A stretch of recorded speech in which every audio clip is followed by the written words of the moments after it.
أهلا بكم وتتبع أخبار المنتخب الوطني الجزائري. 4 مواهب مرشحة لتعزيز صفوف الخضر خلال شهر أكتوبر.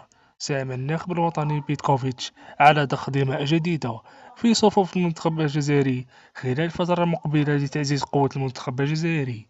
وفي هذا المقال نستعرض أبرز المواهب المرشحة للالتحاق بالمنتخب الجزائري خلال الفترة المقبلة.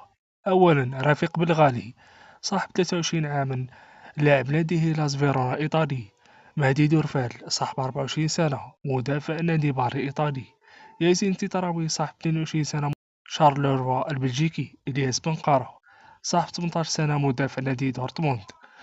5 أوراق رابحة لبيتكوفيتش في شهر أكتوبر. سيلعب الخضر أمام كل من أوغندا والصومال لحساب الجولة الأخيرة من تصفية المونديال، ويحتاج الخضر إلى 3 نقاط فقط من أجل حسم التأهل. ويمتلك الناخب الوطني بيتكوفيتش العديد من الأوراق الرابحة التي من الممكن أن يستخدمها خلال تربص أكتوبر بعد غيابها عن فترة توقف لشهر سبتمبر الحالي. أبرزها إسماعيل بن ناصر، لاعب النادي دينامو زغرب الكرواتي الذي غاب عن المنتخب بسبب نقص المنافسة. رايان إتنوري، نجم السيتي، غاب عن الخضر بسبب الإصابة التي تعرض لها.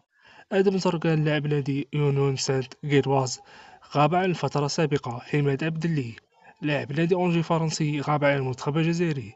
منصف بقرار شارك مع المنتخب الوطني الجزائري مرة واحدة في شهر مارس من العام الماضي أين قدم مستويات مميزة، لكنه غاب عن المنتخب الوطني بعد ذلك.